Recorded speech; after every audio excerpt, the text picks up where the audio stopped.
Good afternoon, everyone. My name is Pei Ling. Together with my colleague Clarissa, today we will go through with you how are we going to live well, age well with good nutrition. All right. So today we'll touch on about malnutrition and frailty, and then we'll talk about what's the prevalence of it, what is the link between malnutrition and frailty, and how does it do about affecting living well and aging well. And then we'll talk about the nutritional management to prevent malnutrition and frailty so that we can actually live well, age well. So we'll touch on adequate intake, and then we'll zoom into protein intake, calcium and bone health. And then we'll also talk about how what are the strategies to help us to improve oral intake if someone who have actually some decreased oral intake or loss of appetite. Okay, so first let's look into malnutrition and frailty. Okay, so here's some background. As we know, we are actually at an aging population in Singapore.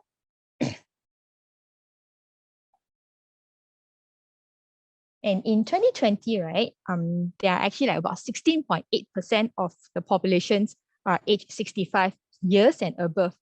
And this is going to projected to increase to 23.7% in 2030. This means that 1 in 4 of us could be 65 years or above. And malnutrition and frailty are usually age-associated conditions, and it's actually often under-recognized and undertreated in community settings. So why is it important about this malnutrition and frailty?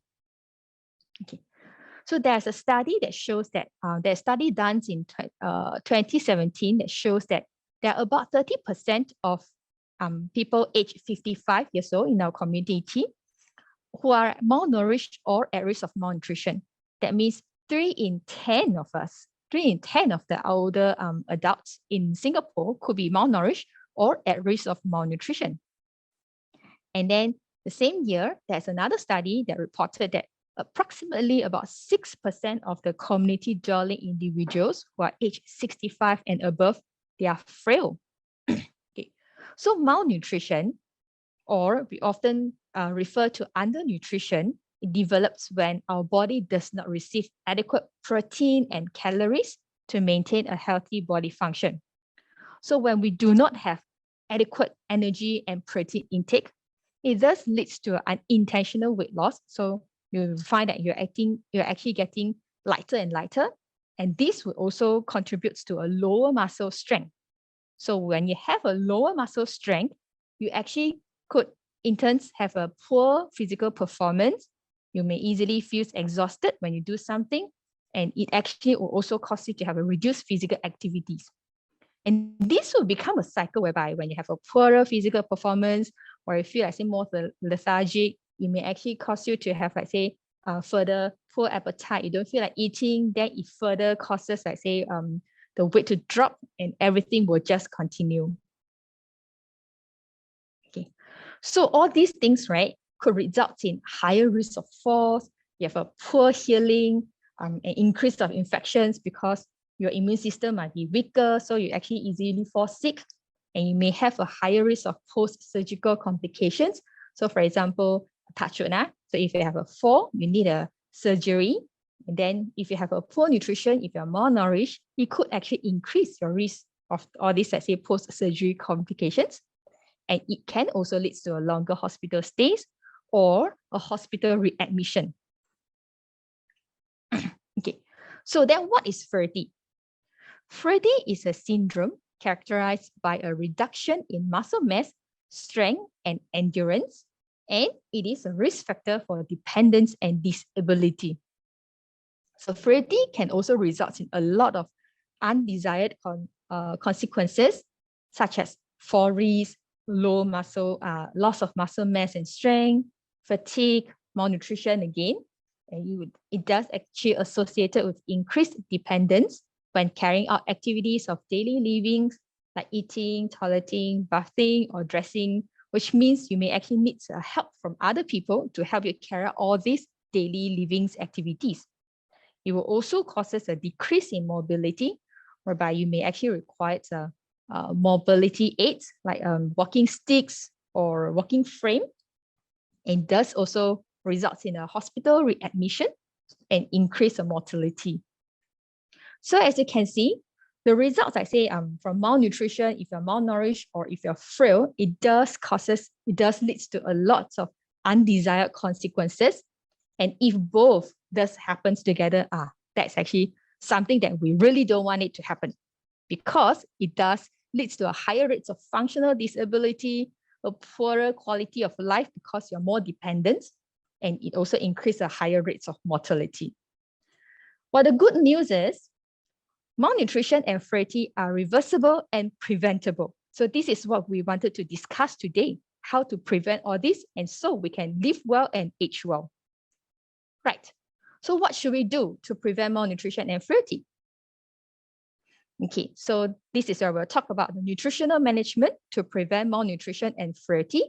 And we'll talk about to ensure balanced diet and nutrition adequacy, then zoom into talking about adequate protein, how does it help with it?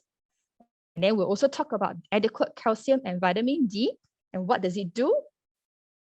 And then we'll also touch on about adjusting our diet if appetite is reduced. So what can we do again to make sure that we do eat balanced diet, and then make sure that our nutrition intake is adequate? Okay, so first, the fundamental is to ensure adequate intake. I guess some of you or most of you might have seen this My Healthy Plate logo, right? Can be I guess like HPB is doing quite a good job to promote this, to tell us, like, say, what is actually healthy plate. You can see it everywhere. So in short, right? So My Healthy Plate is a easy to use visual guide to tell us what should we include in our plate to make sure that we do have an adequate intake and it is balanced. So it actually tells us that we should include fruits and vegetables in our diet, and it should fill up half of our plate because it helps to prevent constipation, heart disease, strokes, and also some cancers. And then we need to have a quarter plate filled with whole grains. That's our brown rice or our wholemeal bread, because whole grains are rich in vitamins B and E, minerals such as iron, zinc, magnesium, and other phytochemicals and dietary fibers. And then we also need to include meats and others. That's our protein. It should fill up quarter of the plate because it's important in helping us to build muscles, wound healing, and we also need to include calcium-rich food daily to make sure our bone health. Okay, so this is how does, like, say, a healthy plate, how we can use My Healthy Plate to make sure we eat adequately. So the photos, okay, let me, hang on. Let me open up pointer. Cannot open pointer. Okay, it's okay. Yeah. So if you look at the picture on the left, it actually shows you, like, say, you include your brown rice, and then you have your fish, and then 2 servings of vegetables. I mean, when you eat the cai fan, you actually order 2 vegetables. And then you also have a piece of fruit to complete your meals, and you have a glass of water to go with it. And then the poster on your right, it's actually available in MRT as well, MRT station, and then in the train as well. You will see these photos, and the slogan is quarter, quarter, half. So whenever you go out to order foods or buy foods outside, do remember this quarter, quarter, half, to make sure that you have half your plate filled with fruits and vegetables, and then quarter plates of whole grains, quarter plates of protein. So this will help you to ensure adequate and balanced diet. Okay, so let's zoom into protein. So why protein is important and something that we wanted to talk today. Okay, so protein is required for muscle growth and maintenance, and also it needed to help us to reduce our muscle loss. It's actually important our tissue repair, wound healing, and immunity. So with all this, with a good muscle mass and muscle strength, it could help us to maintain our physical function. Okay. So the recommendation for protein intake is to aim for 2 to 3 serves of protein per day. And this is how this one serving equals to. So if you look at your palm size, one servings of the protein is equal to one palm size of your lean meat, poultry, or fish, or 3 matchbox size of the meat. Okay, and or it's actually, let's say, equals to 2 glasses of a low-fat milk or soya milk, or 4 slices of low-fat cheese, or 3 eggs. While for eggs, right, our health promotion board still suggests to take no more than 4 egg yolks per week, because egg yolks still contains cholesterol.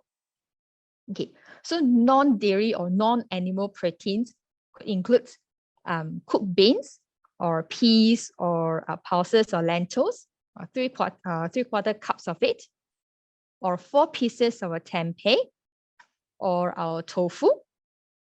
Okay, so I guess you may actually ask, how does a 2 to 3 servings, protein servings in the days looks like? It sounds like a lot. It looks a lot, right? But actually, it's easily to reach. So for examples, right, your breakfast, if you have a bread and then you have complete your meals with a glass of no added sugar or less sugar soy milk, or of course low-fat milk works as well, then it will actually give you a half a serve of protein already. Okay, then for your lunch, we follow my healthy plate concept. We include a 1/4 plate of a protein like fish or chicken in our diet, and that will actually ensure you getting in 1 serving of protein already. And then dinner, it can be a rice, or if you go for a sliced fish bihun soup, right? Make sure you have 1 palm size of a meat, or you can actually include 1 egg in the diet. Then you'll make sure you have another servings of protein already.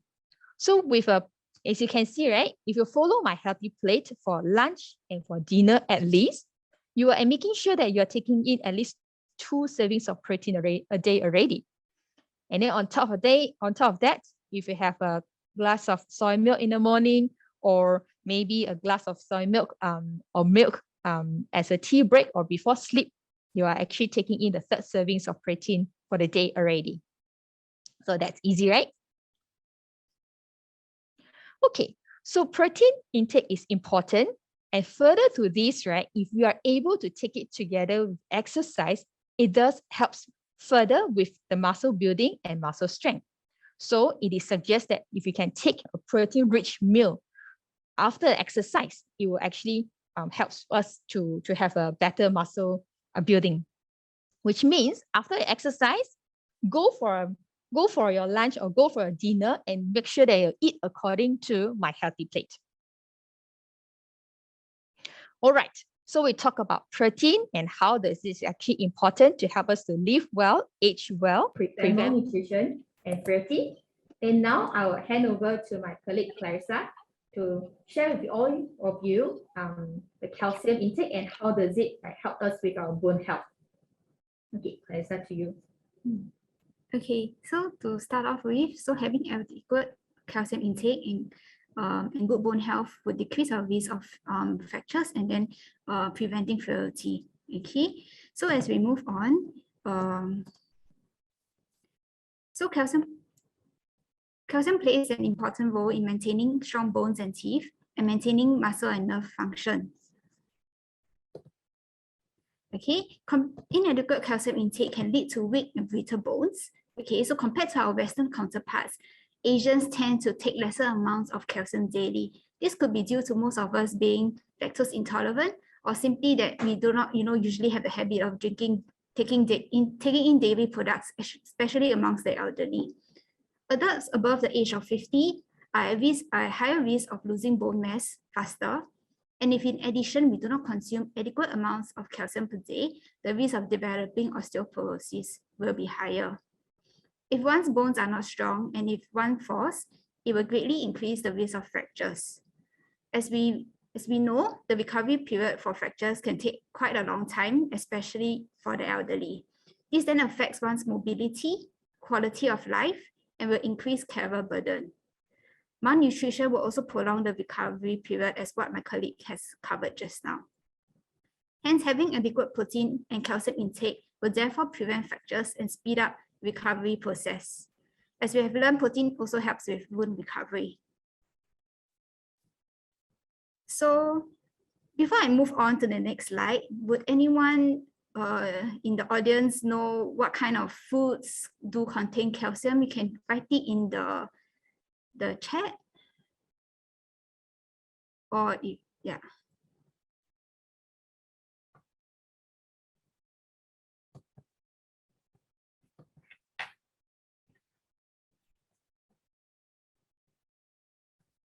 Yes, I see people writing in milk, soy milk.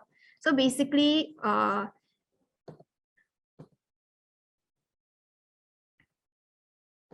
and ikan bilis. I do see milk and ikan bilis popping up more often. Yeah, all these do also contain contain high amounts of calcium. Okay, so in terms of the recommended intake of calcium per day, for those aged 19 to 50 years old, you usually recommend 800 milligrams of calcium per day, and those who are 51 years and above, we usually recommend 1000 mg, so about 1 gram of calcium per day. Okay, for this presentation, for easy reference, we'll be using green stars to one green star to represent every 100 mg of calcium. Okay, so basically for those aged 19 to 50, we hope for you to accumulate 8 green stars per day, and for those 51 and above to accumulate 10 green stars per day. Okay, so just now, like what you guys have mentioned, yes, the milks, the soy milks, ikan bilis all do contain high amounts of calcium. Okay, but before everyone starts panicking about all the information on this slide, I would just like to say that at the end of our presentation, we will show you how to easily assess this information from our Tan Tak Seng website. So do not fret if you miss out any details from this slide. Okay, so yes, low-fat milk and fortified soy milk have the highest calcium content, but please do make sure that you check when you buy soy milk, because not all soy milks out there in the market now are fortified. So please do check the nutritional information panel on the packaging. What do I mean, or for those who do not know what I mean by nutrition information panel, will be, you know, when we buy any packaged products, at the back, they'll tend to tell you how much calories, how much protein is in a serve. You can just check, look down, further down the list, there will be, if it's fortified calcium, you'll tend to state how much calcium is in per serve. Okay, so so the same applies for, in terms of fortification, the same applies for bread and cereals. Not all bread and cereals out in the market are fortified with calcium also. So just please do check it. Okay, and I'm not and if you scroll down, and if you see the column on the right, at the bottom there will be, if you do see, you see one serve of dark green vegetables actually gives us 1 calcium. So means 100 mg of calcium. Okay, so examples of dark green leafy vegetables can be chisim, spinach, kailan, broccoli. All these are considered dark green vegetables, and they do contain 100 mg per serve. What I mean by per serve, it will be 3/4 of a standard drinking cup, a 250 ml drinking cup. Okay, so let me move on.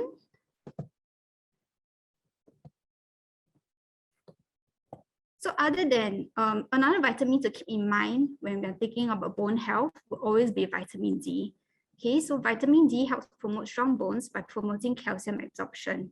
Okay, I'm sure most of you have heard, but sunlight is also an important source to help our body make vitamin D. So if your job is mostly entails you staying indoors for long periods of time, being more desk bound, then maybe it's a good time to start incorporating some physical activity outdoors to help increase vitamin D levels to help with the calcium absorption. Okay, so other than sunlight, here are some food sources which contain higher amounts of vitamin D. For example, oily fish such as salmon, egg yolks, and of course all the different fortified products like bread, milk, cheese, than soft margarine. Also the same thing, to please refer to the nutrition information panel on the product packaging to check if they are fortified or not. Okay, so as you can see above, like what I mentioned in terms of food sources, most of them are actually good sources of protein. Okay, so therefore ensuring adequate protein, meaning like what my colleague covered just now, and ensuring that you meet at least 2 to 3 protein serves a day will actually help to ensure they have adequate intake of vitamin D2. Okay, so how do we actually consume calcium and vitamin D in a day, adequate amounts of them? Okay, actually, if you can see, actually the breakfast, lunch, dinner, I've not made any changes to the slide that was previously presented by my colleague, but just maybe during a breakfast, ensure that your breads are calcium fortified. Okay, so as you can see, if your bread is calcium fortified, just now in my diagram, I said that it gives you about 200 mg of calcium, okay, in terms of bread, okay. And then if you drink a cup of soy milk, a cup of low-fat milk, it will give you 5 stars. So easily from breakfast alone, you get about 700 mg of calcium per day already. Okay. Like what I mentioned just now, actually both dark green leafy vegetables do contain calcium. So actually, if we replace at lunch, we will ensure that you have 1 serve of dark green leafy vegetables, and at dinner, when you order your sliced fish bihun soup, you request for an extra side of vegetables, they will actually give you another green star. So total for now, you will already accumulate at 800. Okay, so if you're slightly older, you know, maybe require a bit more calcium, so means about 1 gram of calcium per day. This can be easily achieved by, you know, adding in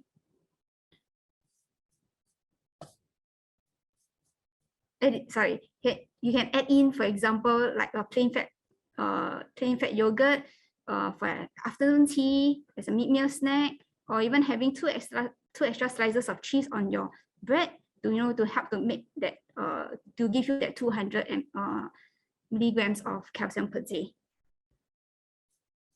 Okay, so calcium and vitamin D aside, other things to note would be to limit sodium and refined sugars. So high sodium diet and refined sugars, diets high in sodium, diets high in refined sugars, have shown to reduce bone mineral density and increase calcium loss in the urine. So normally for sodium, we will say to aim for less than 1 teaspoon of sodium per day. Okay, and in terms of refined sugars, what we mean would be, for example, we can switch 10 teaspoons. So it's less than 10 teaspoons of sodium per day.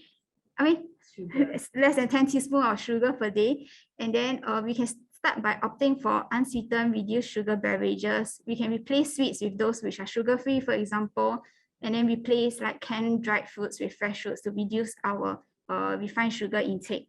Okay, so just to clarify, sorry, but the mistake I made just now is less than 10 teaspoons of sugar per day.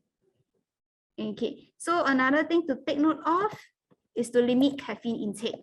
Okay, so because excessive intake of caffeine has been shown to increase urinary and fecal calcium losses. Okay, and another one would be to limit or avoid smoking and ensuring moderate intake of alcohol per day. What we mean by moderate intake of alcohol is for females will be 1 standard serve, and for males will be 2 standard serves per day. What we mean by a standard serve would be, for example, 1 can of beer or a glass of wine, for example. Okay.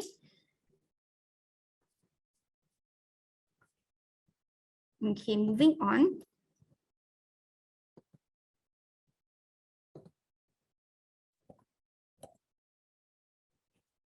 Okay, in summary, for healthy aging, we have mentioned the importance of having a healthy, balanced diet, and we went through recommendations.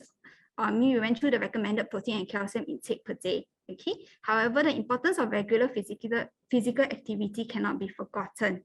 Studies have shown that nutrition intervention, together with exercise, may be a more effective strategy for both muscle and bone health. Exercise has been shown to stimulate bone formation, increase muscle mass and coordination, and increase bone mineral density. This in turn reduces the risk of bone fractures, increase our bone strength, and prevent frailty. The recommended amount to aim for per week, as per the Health Promotion Board, would be to aim for 150 minutes of physical activity every week.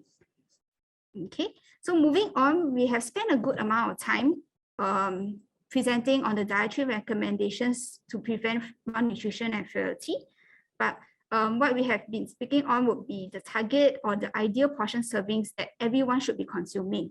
However, what if one experiences a reduction in appetite? What are some strategies that could be implemented to prevent or reverse malnutrition and frailty? This is something we'll be touching on for the next part of our presentation. Okay. So we'll be going through a few strategies to help optimize nutritional intake and reverse malnutrition.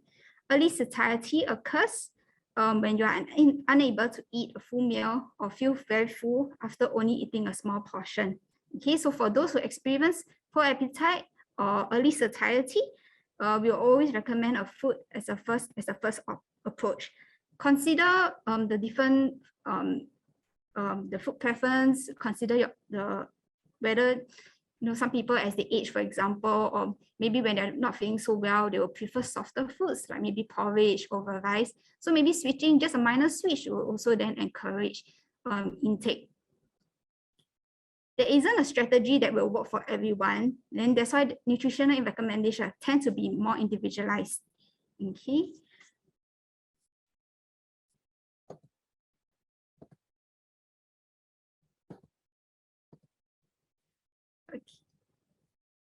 Okay, so another one would be to aim for small frequent meals throughout the day. Instead of having 3 large meals, if you can split your meals into 6 small meals or even more, 6 to 8, depending on your lifestyle, your daily habits. Okay, this can be also a good way for you to increase the amount of calories you're taking per day if your appetite isn't very good. Okay, then of course eat more when your appetite is good. Some people, when they're not feeling well, they tend to have a better appetite at breakfast. So do take this good chance and then eat a bit more at breakfast and then have smaller meals later in the day. Okay, another one would be to make every mouthful count. Choose high protein and high energy food and drinks, and then to have them between meals. I will go through what we mean by high energy and protein. I mean, what foods and drinks are high in energy and protein later on.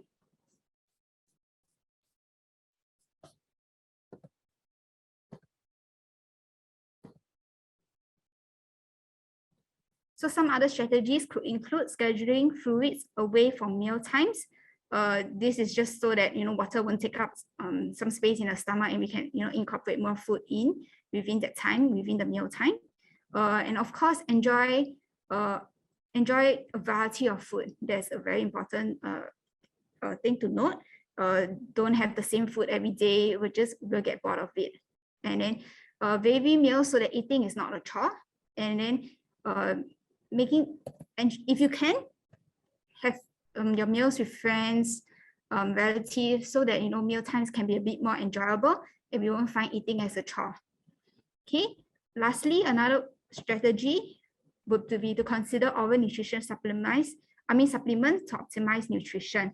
Please do discuss with your doctor or dietitian for further advice.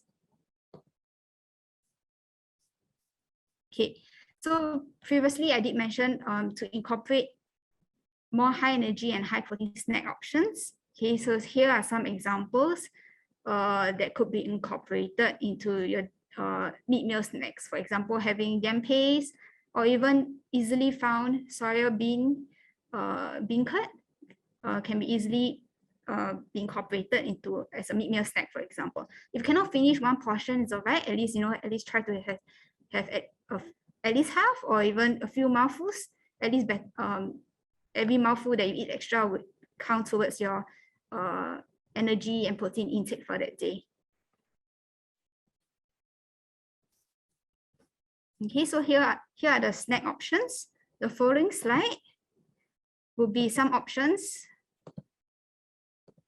for in terms of fluids. Okay, so water, plain tea, and coffee have little or no energy and protein. Nourishing fluids are higher in protein and energy, which can help to optimize our nutrition needs.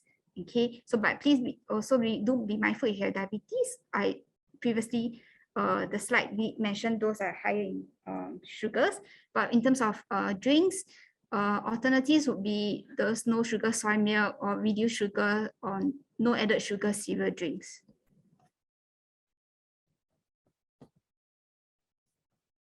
Okay, so here are some food fortification strategies to help maximize the nutritive value of foods. Basically, to make every mouthful that we eat count, especially if you're experiencing poor appetite. So here are some ways to increase calorie and protein intake when taking, for example, porridge. If you look at porridge, a common example could be adding a tablespoon of sesame oil into the porridge, the sesame oil into the porridge. One, it helps with the flavor of the porridge, helps it taste a bit better, hopefully promoting some appetite. Second of all, it increases the calories for that meal. Or another easy way is to stir in an egg into the porridge. It doesn't really increase the volume of the food that much. That's things to consider. Okay. Or bread, for example, we can easily add in, for example, the sliced cheese. Make sure we also taking in adequate calcium, as what we mentioned just now, calcium and vitamin D. Or make sure, or if your appetite is poor, put a thicker spread of peanut butter or kaya onto your bread to maximize the amount of calories you're eating per mouthful.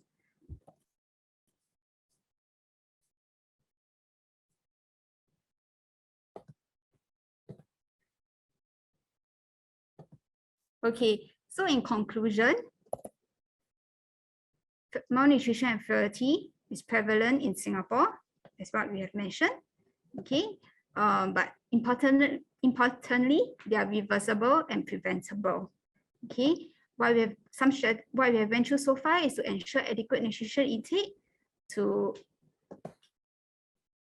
and ensuring adequate protein for important muscle strength and immunity, ensuring adequate calcium and vitamin D for bone health. And of course, we also went through some strategies to adjust our diet if our appetite has been reduced. For example, going for small frequent meals, taking in nourishing fluids, some food fortification strategies such as adding sesame oil or eggs into your porridge. And then we also did go through high protein and high calorie snacks that could be incorporated, for example, soybean curd. Okay, so before we end off this presentation, please, does anyone have any questions for me and Pei Ling? Interesting.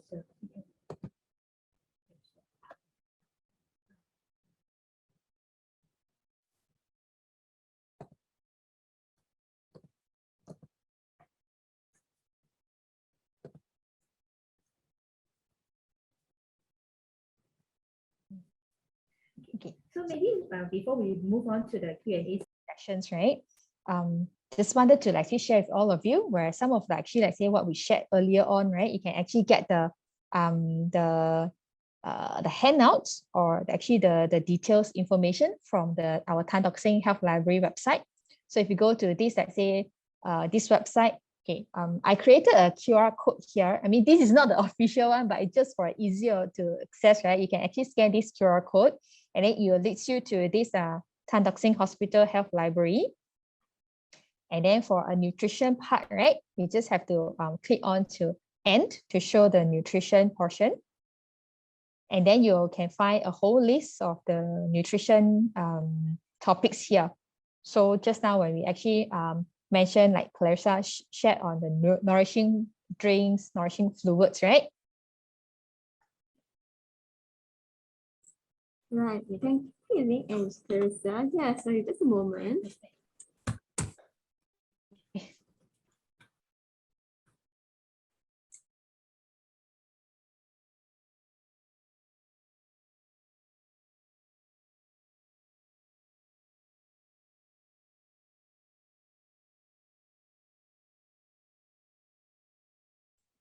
Okay, yeah, sorry, yeah. So so the calcium one, you can find it here as well. So just now, actually, like say when Clarissa shared, right?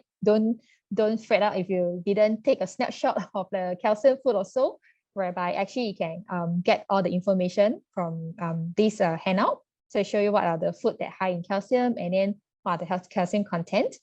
And then when we talk about, like say, some strategies to improve the nutrition, to improve the oral intake. So here are some of the details that you can find as well. Okay. And then of course, like say, just now we shared about the malnutrition one, certain strategies. You're able to find it as well. And then earlier on, when we talk about Frailty and some of the exercises, you actually can find it from the Frailty handout that actually showed there. Yeah. So that will be sort of like say, that's all for our sharing for today. Yeah, I guess you want to share something first? Right. Okay. Thank you, Taylor and Clarissa, for this wonderful sharing. So now we'll be having our Q&A session. As mentioned earlier on, if you have any questions that you want to ask our dietitian, you can actually type them in the Q&A chat box. Yeah. So maybe now you can take some time. If any question, you can key in there. Meanwhile, there's actually some questions they received over the chat function. Yeah. Maybe you can address them first. Yeah, so I think there's someone asking that he is 60 years old and he asked, can I take calcium tablets? And if yes, how many tablets can I take per day? Okay, so of course we'll always encourage a food first approach. So if you can take adequate calcium through your diet alone, then we do not see the need for the calcium tablets. Okay, so unless you find it really it's a hard process, like you find it, how do I say, meeting your calcium intake through food is not achievable, then I think we also can discuss with your doctors, okay, in terms of how much to start off with in terms of for calcium tablets, supplementation. Right. Okay, thank you, Clarissa. Yeah, we are seeing more and more questions coming. Keep them coming. And we're more than happy to address your question. Meanwhile, I have another question on the chat. How do I know whether I have enough protein? Is excessive protein harmful? Right. Okay. So if you're following the My Healthy Plate concept, right, then also follow, like say, what I actually shared earlier on in terms of how much is actually considered as protein served. And then if you make sure that you do take in at least 2 to 3 servings of protein a day, then you basically can make sure that you're taking in enough protein already. Well, protein generally, right, it's actually still a source of energy.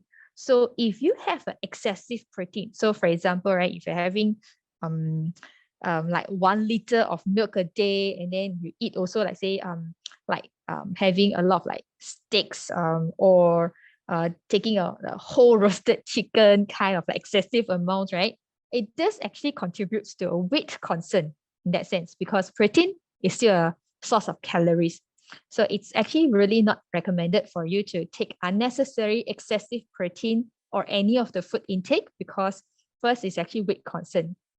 Okay, and then for someone who may have actually, like say, some concern towards, say, gout. So if you have too much, that means you're actually really taking more than the 3 servings of protein a day, then you might actually have a little bit of concern as well for those who have actually gout issues there. Right, yeah. So if you would like to actually have a little bit more insight in terms of the recommendation of protein, as in how much is actually equivalent to 1 protein served, right? You actually can look up from to HPB website to look for My Healthy Plate. So you just type in My Healthy Plate, then it actually comes up with, like say, the information already. So hope that helps. Mm-hmm. Yeah, I think that's very well answered. Yes, I also remember the quarter, half. Am I right? Yes. Yes. All right. So I think there's another question asking regarding processed food. So some of the products are actually processed food. Does that matter? I believe processed food perhaps will have more of the sodium and all. Maybe you can have that question addressed. Yes, exactly. So yeah, so processed food basically are higher in sodium. And the processed food you're looking at, let's say if you're talking about things like sausages lah, or those canned food, they could actually potentially high in sodium. So sodium, of course, we know it's not good for hypertension. At the same time, Clarissa shared earlier on, it does actually affect your calcium and bone health as well. So yes, processed foods is still not good choices, or it should be something that you only take it sparingly in your diet. Yeah, and I guess I say if you're talking about say cheese could be the processed cheese, the sliced cheese, right? Actually now they're actually the low fat one or lower sodium one that you can choose for. So in that case, you don't have to worry about sodium intake, and then it still can be a good source of calcium.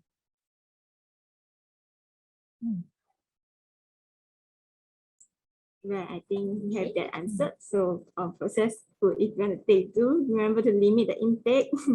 Yeah, so I think that's more or less a question for our chat. So maybe now we can move over to our Q&A platform. Yeah, so our dietitians can actually take a look at the questions by our participants. Yeah, and then you may want to answer them accordingly.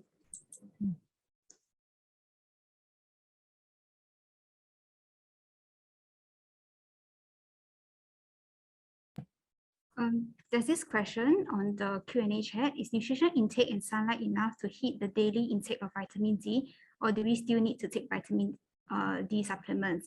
Okay, so in terms of vitamin D, as what I've mentioned just now, if you do ensure that you take adequate amounts of protein, because what I did mention just now was a lot of vitamin D food sources are good sources of calcium. So yes, if you're taking in adequate amounts of protein, so 2 to 3 serves per day, you're taking in adequate intake in terms of adequate portion wise, means the quarter half. Yes, do be assured that you'll be taking in enough vitamin D, and therefore the vitamin D supplements will not be needed in your daily intake. And of course, just to add on about the vitamin D, right? But I mean, the very practical thing, sunlight is free lah. And then we are actually blessed to, like say in Singapore, whereby we do have a good quality sunlight. So if you're able to spend yourself sometimes to be under the sunlight, being like say doing activities, doing exercises, that will be good. So you definitely be sure that you are taking adequate vitamin D.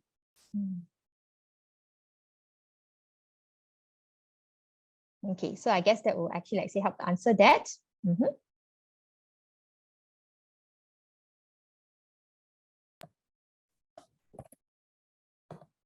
Okay, we have another question with regards to how much is excessive caffeine intake. Okay, so actually, if you look through the Health Hub website in Singapore, what is recommended is of course not more than 400 mg of caffeine per day. Okay, so what do I mean by 400 mg per day? If we just look at a standard cup of coffee that we get, of course, this really depends on the way the beans are roasted, how it's made. Okay, so by a standard cup of 250, like a kopi that we get from outside, could contain about 60 to 100 mg of caffeine. So that would then mean if you keep it to 3 cups a day, not more than 4 cups a day, that will be within the recommended.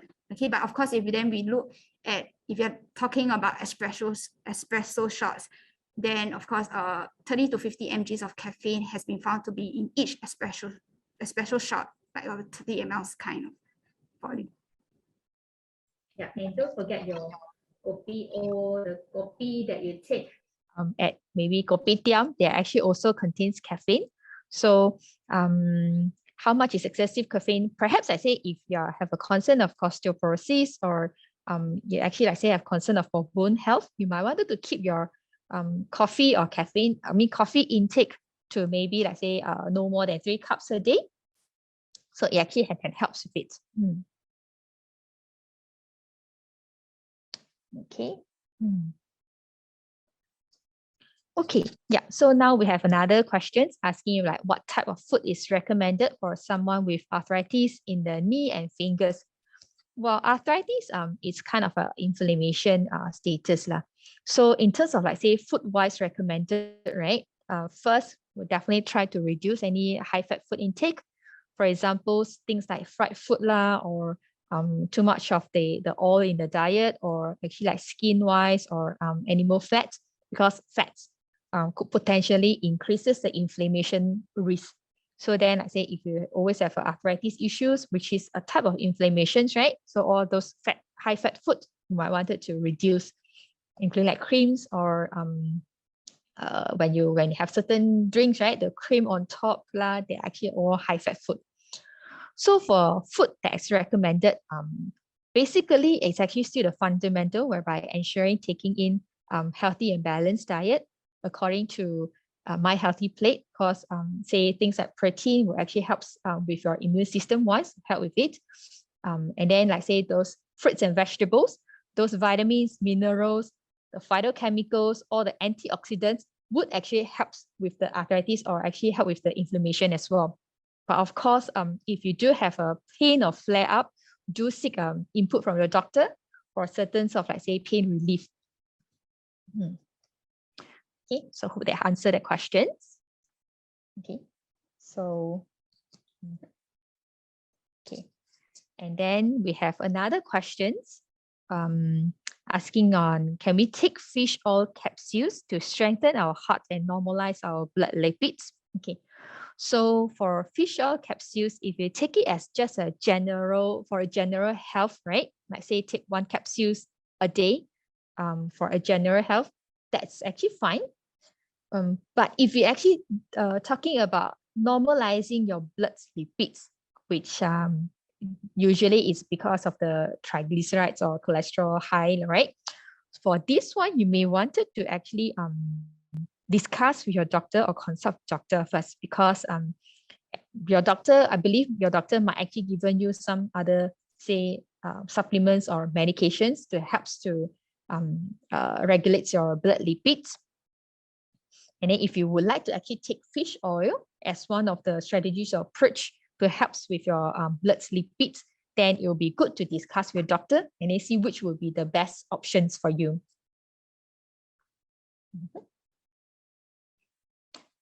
Okay. Yeah, so I think we have answered the 2 questions on the Q&A chat box. Right, so yes, I think we still have a bit more time. There's actually still a few more questions coming in the chat, so maybe you can also address them. So someone is asking, I'm intolerant and have kidney problem. Can I eat a lot of beans products such as like tofu? Do you have any advice on this? Okay, yeah. So if you're lactose intolerant, then of course those non-dairy, non-dairy. Okay, so non-milk one. So things like soybean milk lah, tofu lah would be your choice for your protein intake, or you can choose lactose-free milk that's actually now available. Okay, so in terms of like say, can I eat a lot of beans products, right? Okay, so the answer will be still follow like say the recommendation portions, like 2 to 3 servings of protein per day. So yes, you can actually take it from the beans products like tofu or soybean milk, but do keep it to the 2 to 3 servings a day and not to exceed it, especially if you do have kidney problems. But of course, depends on the stage of your kidney problems. You may actually want to consult a dietitian to have a personalized assessment, and then to tells you a more like individual's recommendations in terms of how much protein or how much of all these foods that you should be taking. So yeah, so if you sort of like say that will actually helps you, then perhaps I say a consult a dietitian or discuss with your dietitian will be more helpful. Okay, thank you, Penny, for addressing that. Okay, currently we are taking in last questions. So if you have any last questions, do submit them in the Q&A chat box so that we are able to address them. So meanwhile, we have 1 more questions on the chat that that's asking. This participant is 65 years old, and she's asking if it's necessary to do a bone density test. Is any advice on this? Yeah, okay. So for bone density test, right? I guess I say first you may actually consult perhaps like say the doctor, or actually like say the nurse post or allied health professionals because they are a quick tools, a quick ways to like say guide in terms of reference wise whether you perhaps at risk of osteoporosis or actually like say any concern lah. So like a quick assessment to it called OSTA test. But of course, like say if the doctor then feels that you are perhaps at a high risk, then they may actually suggest for a more detailed one, which is the bone density check. Yeah, but first I guess you can just maybe check it with your GPs or your doctors or any of the say nurses to have a quick check whether there will be a concern and whether you need to go for a more detailed one, which is the bone density test. Okay, so we have that answered. So coming to our very last question for today. So I think earlier we were talking about cheese and we mentioned that the low salt cheese is actually better. So someone is asking, how about mature cheese with wine? Right. Okay. So mature cheese, like so things like perhaps like say those aged cheese, maybe like things like I think cheddar cheese lah or those or cheese splatter cheese, right? Okay. So generally cheese could be higher in salt. So if you do having like say some cheese with crackers or cheese on plate, yes. So please not to take it in excessive. So for example, like even earlier on when sharing, right, it's actually 4 slices is 1 serving, but you may not want to take like say the whole 4 slices, which is about 80 grams of the cheese at one go, right? Okay, so if you just have maybe a small piece of the cheese with crackers or with wine, then I would say that's actually fine. It could be like say part of your diet intake as well, but do keep in mind because they're actually higher in salt, so you might not want to say take it in a larger quantities and take it like say as a like daily things lah. Whereas I say if you choose the say lower fat, lower salt cheese, then it could be, I would say then it could be part of your daily intake as for a calcium and protein intake. But of course, your wine intake, do make sure that you follow the recommendations. For female, keep it to 1 serving a day, and then for male, keep it to no more than 2 servings a day. Yeah. Okay, thank you, Katie, for addressing that. And we hope we have answered all your questions, and really thank you so much for your participation and enthusiasm. So, I mean, I have a very good afternoon here, learning so much from our dietitian. It's so informative and a lot of practical tips. I hope you have enjoyed yourself today also. So before we actually end this session and before we take our leave, maybe request you to fill out this feedback form for us so that we know how we can better improve our next session and for all the our health talk that we are going to be providing for you. Yeah, so you can scan the QR code or you can also click on the link that's in the chat to direct you, which will direct you to the feedback form, and we see your help to fill this out. Yeah, so if you want any slides material that's presented today or any recording of today's session, you can actually find it on our TTSH YouTube channel also. So with that, we have come to the end of our session. I will stay at this page for a while, just in case you have yet to scan the QR code or click on the link. And yeah, that's all for our session today. We thank you, Pei Ling and also Clarissa, for sharing. Yes, and right, so if there's no further questions and no other thing else, yes, we hope you have a good day ahead. Thank you.